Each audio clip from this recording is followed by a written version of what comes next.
Friends, आपने wrong turn movie को बहुत प्यार दिया है, इसीलिए आज हम उसका फर्स्ट पार्ट लेकर आए हैं। एंड प्लीज़ गाइज, अगर आपको हमारा काम अच्छा लगता है तो please like and subscribe channel को ज़रूर करिएगा। काफ़ी मोटिवेटेड फील होता है इससे। इस पार्ट को डायरेक्ट किया था रॉब स्मिथ ने और IMDb पे इसकी रेटिंग है 6.1। तो मूवी की स्टार्टिंग में हम देखते हैं एक कपल को जो कि वही वेस्ट वर्जीनिया के फेमस और डेडली जंगल में कर रहे होते हैं क्लाइंबिंग। अब क्लाइंबिंग करते समय लड़का तो पहुंच जाता है ऊपर, बट सडनली वो गायब हो जाता है और उसकी बॉडी गिरी हुई जो अभी क्लाइंब कर ही रही होती है वो ये सब देख के बहुत डर जाती है। ना वो ऊपर जा सकती है ना नीचे। अब लड़के की बॉडी को ऊपर से कोई गिरा देता है, लड़की के हाथ में खून गिरता है तो वो बहुत डर जाती है। अब वो लड़की भी नीचे गिर जाती है और देखती है नीचे उस लड़के की बॉडी देखकर वो बहुत शॉक हो जाती है और भागने लगती है यहाँ वहाँ। अब भागते ही भागते हम देखते हैं कि कोई उसका पीछा कर रहा है। अब ये 1 आई भी हो सकता है, 3 फिंगर भी हो सकता है एंड फेमस सॉ टूथ भी। पहले तो हमें दिखाया नहीं जाता है। बाय द वे ये तीनों नाम वेस्ट वर्जीनिया के उन्हीं म्यूटेंट्स का है। अब हम यहाँ देखते हैं कि ये लड़की भागी रही होती है कि वही फेमस ट्रैप में ये फंस जाती है और पीछे से कोई म्यूटेंट इसे खींच लेता है अपनी तरफ। सीन चेंज होता है और हम मिलते हैं हमारे मेन कैरेक्टर क्रिस से, जो कि कहीं जा रहा होता है मीटिंग के लिए, बट रास्ते में इतनी ट्रैफिक होती है कि वो बाहर निकलता है और एक ट्रक ड्राइवर से पूछता है कि ये सब क्या हो रहा है। उसे पता चलता है कि ट्रैफिक तो बहुत देर तक रहने वाला है, बट ड्राइवर उसे एक दूसरे रास्ते के बारे में भी बताता है, जिसे बताते बताते वो बहुत हेजिटेट भी हो रहा था।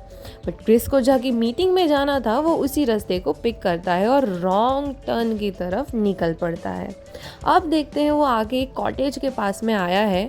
सन्नाटा फैला हुआ है यहाँ पे। अब क्रिस एक वियर्ड चीज़ यहाँ पे नोटिस करता है, जो हम व्यूअर्स भी देख पाते हैं कि यहाँ पे काफ़ी सारी कार्स पड़ी हुई थी। ना कि ये गैरेज था, बट स्टिल काफ़ी सारी यहाँ पे कैरावैन्स, वैन्स, कार्स पड़ी हुई थी। क्रिस वहाँ पे एक आदमी से भी मिलता है जो कि वियर्डली उसे टॉन्ट करता है कि तुम्हें यहाँ से नहीं जाना चाहिए। क्रिस उससे बात ना करते हुए डायरेक्ट मैप की तरफ देखता है और उस रूट को पता करता है जो शॉर्टकट होता है जाने का, जो कि वही फेमस वेस्ट वर्जीनिया के जंगलों में से जा रहा होता है। अब क्रिस यहाँ पे उस आदमी को बताता है कि मैं इस रास्ते से जा रहा हूँ।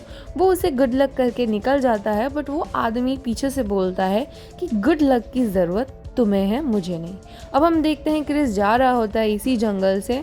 बहुत वियर्ड होता है ये जंगल। रास्ते में उसे मरे हुए जानवर भी मिलते हैं।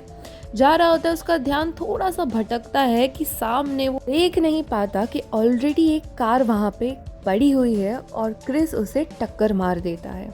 थोड़ा बहुत डैमेज तो दोनों ही कारों को आता है, बट इन शॉर्ट दोनों ही काम करना बंद कर देती हैं। क्रिस बाहर निकलता है और देखता है कि ये कार 5 कॉलेज फ्रेंड्स की है, जो यहाँ पे काइंड ऑफ ट्रैकिंग और फन के लिए आए हुए हैं। अब हम मिलते हैं कार्ली एंड स्कॉट से, जो इसी ग्रुप का हिस्सा होते हैं, जो एक कपल होते हैं। एंड देन दूसरे हम इवान और फ्रेंसिन से मिलते हैं, जो भी एक कपल होते हैं। एंड जेसी, जो कि सिंगल होती है इस ग्रुप में और सबसे इंटेलिजेंट भी। अब हम देखते हैं कि इन सब चीज़ों को होते हुए पीछे से कोई देख रहा होता है। काइंड ऑफ वो म्यूटेंट ही होंगे, आई एम श्योर। अब यहाँ पे हम देखते हैं कि ये इंसिडेंट के बाद ये लोग डिसाइड करते हैं कि इवान और फ्रेंसी वहीं पे रुकेंगे और ये बाकी सारे फ्रेंड्स यहाँ से जाकर हेल्प लेकर आएंगे। तो हम देखते हैं कि इवान और फ्रेंसी इन पे कोई नज़र रखे हुए हैं। जब ये लोग अपना प्राइवेट टाइम स्पेंड कर रहे थे तो पीछे से कोई इन्हें बहुत वियर्डली देख रहा था। यहाँ पे फ्रेंड्स आगे जा ही रहे होते हैं इनके, लेकिन इवान और फ्रेंसी इन पे खतरा बढ़ जाता है। कोई ना कोई म्यूटेंट तो इन पे नज़र रखा हुआ है और इनके शिकार की तैयारी कर लिया है। सडनली हम देखते हैं कि इन दोनों की बातों से ये पता चलता है कि क्रिस काइंड ऑफ डॉक्टर है, या वो उस डॉक्टरी की किसी की पढ़ाई कर रहा है।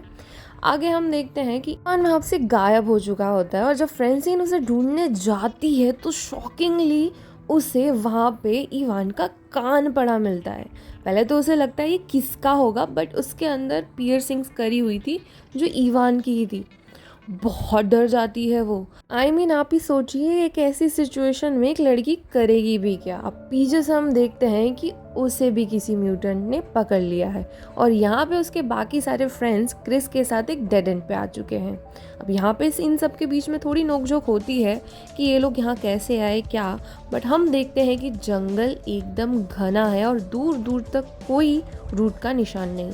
बट सरप्राइजिंगली इन लोगों को जंगल के बीच में एक कॉटेज मिलता है। ये सारे ही फ्रेंड्स उस कॉटेज में अंदर जाते हैं उसे एक्सप्लोर करने के लिए और यहाँ भी हम सेम वियर्ड चीज़ देखते हैं कि क्रिस नोटिस कर रहा होता है कि इस कॉटेज के आसपास भी काफ़ी सारी कार्स बंद पड़ी होती हैं।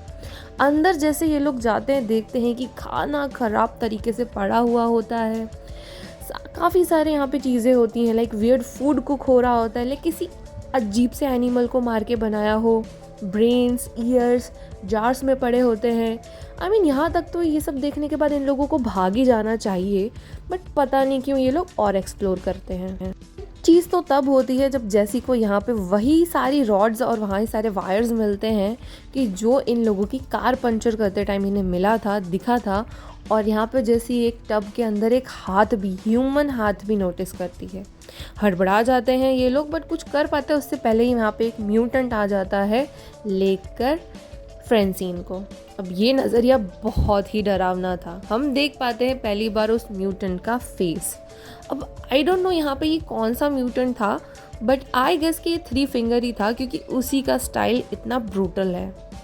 सब अंदर छुपे ही हुए होते हैं और ये ब्रूटली देखते हैं कि म्यूटेंट को फ्रेंसीन की बॉडी के टुकड़े करते हुए। वो टुकड़े करने के बाद उसकी बॉडी को पार्ट कुछ खाता भी है और उसके बाद वहीं पे सो जाता है। और यही समय होता है ये लोग डिसाइड करते हैं वहाँ से भागने का।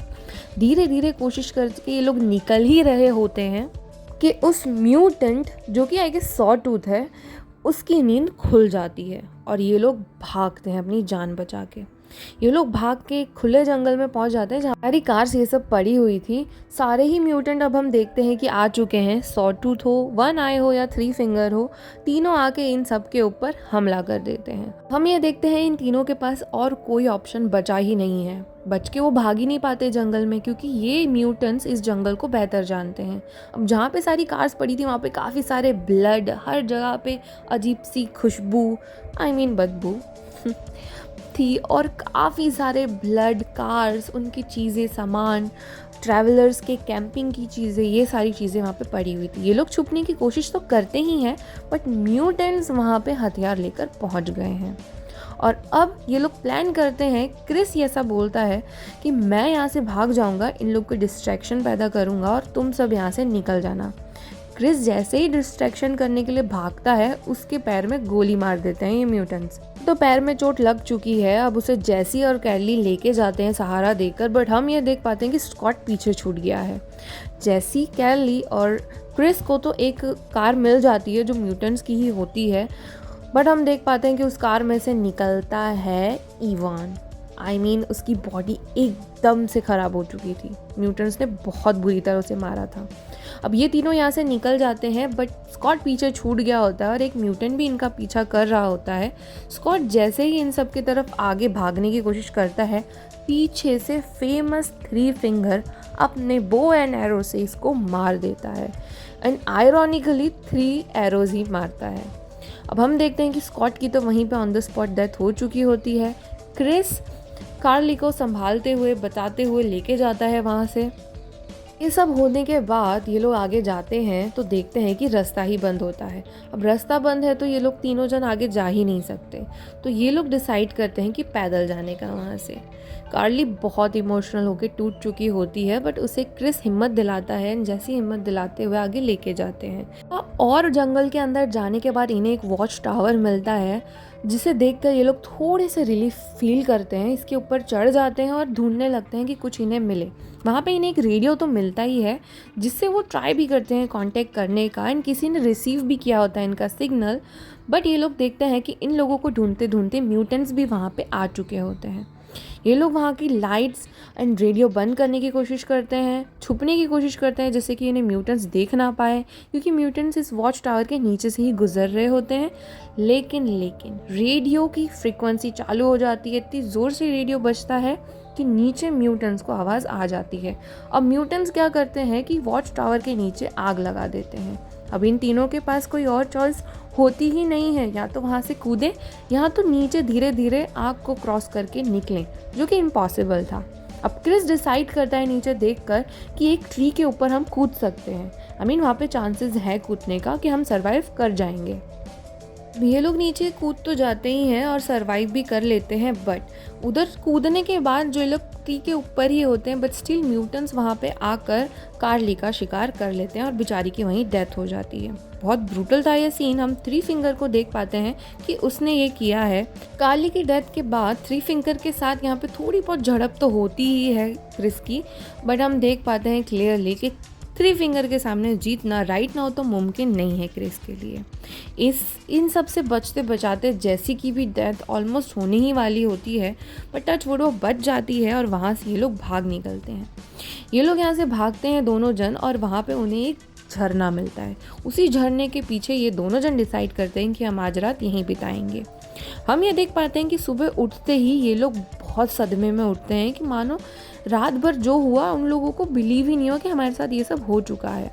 जैसे तैसे वो निकलते हैं, और अभी निकलते इनको कुछ समय हुआ ही नहीं था कि वापस से इन लोगों के पीछे वो म्यूटेंट्स पड़ जाते हैं। ये लोग भागने लगते हैं, यहाँ वहाँ बचने का कोई चांस ढूंढ रहे होते हैं, लेकिन इन्हें नहीं मिलता। हम देख पाते हैं कि आगे और थोड़ा एक्सप्लोर करते हैं ये म्यूटेंट्स की नज़रों से बचकर। दूसरी तरफ आपको याद हो तो इन लोगों ने जो रेडियो फ्रीक्वेंसी से बात करने की कोशिश करी थी, वो वहाँ पे एक शेरिफ ने रिसीव कर ली थी और वो इनको ढूंढता हुआ यहाँ पे आ जाता है। बट अनफॉर्चुनेटली 2 ही मिनट के अंदर भाई की भी डेथ हो जाती है, और वापस से हम देख पाते हैं कि म्यूटेंट्स यहाँ पे आ चुके हैं। क्रिस वापस से इससे छुप रहा होता है, ये सॉटूथ होता है। इससे बचते बचाते हम देख पाते हैं कि इसी समय ये पकड़ लेता है सॉटूथ जेसी को पकड़ के अपने ही कैबिन में ये ले जाता है। वहाँ पे सारे म्यूटेंट्स होते हैं, तैयारी कर रहे होते हैं जेसी को खाने की। हम देख पाते हैं कि जो शेरिफ की कार थी उसे भी ये ले आया है यहाँ पे। जैसे कि आपने हमारी पहली वीडियोस में भी देखा हुआ है इन म्यूटेंट्स के बारे में कि ये लोग नॉर्मल लोगों की तरह ही रहते हैं, बट शिकार करना, पकड़ के खाना लोगों को, यही चीज़ इनकी अलग होती है। बाकी तो इनकी भी फैमिली होती है, इनमें भी इमोशंस होते हैं काइंड ऑफ। अब हम देखते हैं कि जैसी बहुत सदमे में उठ के बहुत डर रही होती है वो सॉटूथ को देखकर। हम ये देख पाते हैं कि पीछे से क्रिस भी वहाँ पे आ चुका है, उसने वहाँ पे आग लगा दी है और जेसी को बचाने के लिए वो तैयार है। सॉटूथ को तो वो हरा देता है, बट पीछे से अभी 2 म्यूटेंट तो बाकी ही होते हैं। थ्री फिंगर और वन आई भी वहाँ पे आ जाते हैं। इन लोगों में काफ़ी सारी झड़प होती है और जेसी वहाँ पे देख रही होती है, बट वो मदद नहीं कर पाती। अब हम ये देख पाते हैं कि सॉटूथ उठा है और बहुत गुस्से में। ऑब्वियसली ये म्यूटेंट्स है, इनका रहन सहन अलग है, तो इन लोगों को मारना इतना तो आसान नहीं ही होगा। अब बहुत क्रिस ट्राई करता है, बट जैसे तैसे वो इन लोगों को हरा ही देता है, या तो वो उसे ऐसा लगता है कि उसने हरा दिया है। अब जैसे ही वो ये सब करता है, वो एक को तो मार ही देता है बहुत ब्रूटली, और बाहर लेके निकल जाता है जेसी को बाहर लेके निकलता है। और अब हम देख पाते हैं कि उसने इनके पूरे ही कैबिन में आग लगा दी है और पूरा कैबिन ब्लास्ट हो चुका है। इन्हें लगता है कि सारे लोग मर चुके होते हैं, एंड हमें भी ऐसा ही लग रहा होता है कि सारे ही म्यूटेंट्स यहाँ पे ख़त्म हो चुके होते हैं। अब ये लोग वही एपिक म्यूटेंट्स की गाड़ी को लेकर निकल पड़ते हैं रास्ते में। हमें हैप्पी एंडिंग जैसा दिखाया जाता है कि दोनों जन जिंदा हैं, क्रिस एंड जेसी आपस में एक दूसरे को लुक देते हैं। एंड में सीन कट हो जाता है, मूवी ख़त्म हो जाती है, बट लास्ट में हम देखते हैं कि एक म्यूटेंट वापस से जिंदा है, और यहाँ पे हम उसकी शक्ल देखते हैं। भाई साहब बहुत डरावनी है ये।